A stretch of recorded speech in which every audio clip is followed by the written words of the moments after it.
Introducing Colby Ballowe. Hey y'all, what's going on? Man, thank y'all for coming out. This is my very first time doing stand-up comedy ever. So you all are my first audience, really appreciate it. You know, I feel a special kinship with y'all. So I wasn't sure if I really wanted to do stand-up comedy because a lot of stand-up comedy is kind of mean, you know? It's just the way the funny people are. It can be mean sometimes, you know? And I don't like to be mean if I can help it. But I did think up one very mean thing, and that is that, you know Miley Cyrus? So Miley Cyrus is technically 32 years old. However, no, she's not, because she will never be 32 years old, ever.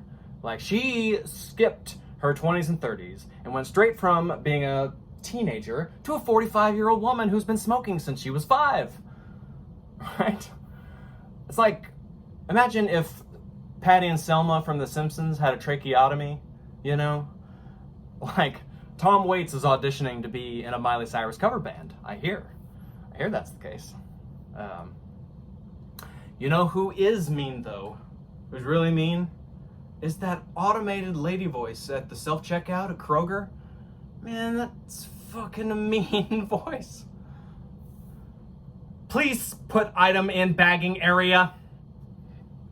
I think I did that haunted, disembodied voice. No, you didn't. I'll show you. Also, did you know that you were balding? What? Yeah, you're balding right at the very top of your head where you can't really see. It's a huge bald spot. Yeah, I caught it on camera while you were trying to steal groceries. Look, I got the perfect angle. I'm not stealing groceries. Yeah, whatever, baldy. You know, the thing about being bald that's really frustrating, or not, you know, I'm balding, but either way, balding or being bald, the thing about it is that you can fix it. It is a fixable problem. But people will judge you for fixing it or trying to fix it. You know why? Because they want to have something over you. Like, you know, wig? Who are you trying to fool with that rug, baldy? Comb over? How about you make your life over with, huh? How about you just end it? Right now, I could go and get hair transplants and have full, flowing, real locks of hair. I could also get a dick transplant with an elephant, try to pass that off as my own, and I think most of my friends would think, yeah, that's about the same thing. Oh, you're trying to get away with that, huh? Okay. Stop lying to yourself. We still love you. Just a little less. I'm an office worker, so luckily the balding thing really fits the vibe. You know, office workers are weird. Office workers have a kind of like a way of talking that ends up revealing their deep-seated insecurities. Like, they don't make a typo. They fat finger it. Fat finger it. How poor is our self-conception in this country? You know, was my poor performance at work because of my negligence? No, it was your weight problem. Did you make a typo? Don't look at me! I have cats, if that helps complete the picture for you. Yep. I do love my cats, and I thought that my cats loved me, but then I slept in on a Saturday and realized that I'm just a glorified food service delivery provider, really. You know, I'm certainly not a sleeper-inner. I'm more of early morning shit and piss collector. Yeah, human, put it in the bag.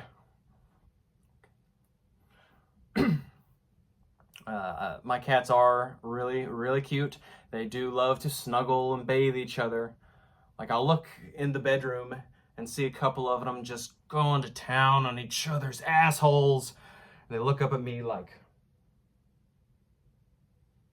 But it's not a look that's like, we weren't doing anything, Daddy.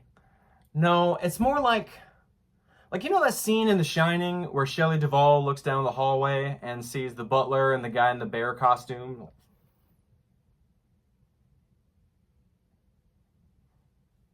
Come play with us, Daddy.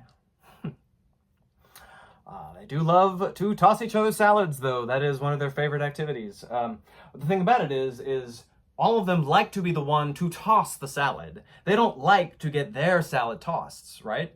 So it just ends up in arguments and altercations. Like, they will argue over who's going to lick each other's asshole, like they're arguing over who's going to get the check. I will be licking your asshole this evening. Oh, no, you certainly will not. I will be licking your asshole this evening, and that is final. Oh, no, I insist. Well, I insist back. Look, Bella, I'm licking the asshole of every cat on this bed until they're all bright pink, so you better get used to the idea. Speaking of weird sex shit, foot fetishes. They've got to be one of the biggest fetishes, like top 5 at least, biggest fetishes in the world. But you still never see it in everyday life, you know? Like, you'll never see someone take off their sandal and hear, damn! You'll never see that, you know? I was once at a professional footwear store, and the lady had me take off my shoes and my socks and walk back and forth in front of her so that she could see my gait. Yeah, I bet you want to see my gait, you fucking sicko. You gotta admit that, if you do have a foot fetish and you work at one of these stores, you are taking advantage. Whoops, grabbed the wrong size. Look like you'll have to take it off again. Having a foot fetish would not be all that bad, though. You gotta think, if you had a foot fetish, every beach would be a nude beach. If you had a foot fetish, well, airport security wouldn't be all that bad. So, I am vegan, and I'm vegan for ethical reasons, and yes, you all will burn in the lake of fire for all eternity for your sins. I do think, however, that, future generations will look back on it and be like, man, why did you all hurt all these animals when you didn't have to? But I admit that from this perspective now, looking ahead, it looks a little weird. Like those warnings that they put over movies from like the 20s and 30s now, like on Disney Channel or whatever, like, this is from a different time, just so you know. Like, can you imagine seeing one of those on like, a 2000s comedy? Like, this program includes graphic depictions of ham sandwiches. These sandwiches were wrong then, and they're wrong now. Rather than remove these sandwiches, we wanted to acknowledge their harmful impact and learn from them together to create a more delicious future together. Something hopeful. I do try to convince people to not eat meat, but it is hard, man. It is really hard. People don't like that shit. Like, they do not like that shit. the thing that makes you happy a couple times a day, guaranteed, without fail. That thing that you can center your day around and really find a bedstone of comfort in. Yeah, change all that for something that you don't see. I get it. It's a really hard sell, But I will say, it's a little weird getting advice on how to talk to people about it from my friends who, they're all, progressive, left-leaning, take no quarter, have strong opinions about certain issues, man, kind of thing. Like, there's a line in the sand, man, across which you do not. That kind of deal. So, like, to get their advice on how I should talk to people would be like, Colby, man, you sound too extreme. You gotta meet people where they're at, You can't just say buying meat hurts animals like you believe it or something. If you make how people live their everyday lives a big moral question, then, they're just gonna go away from you.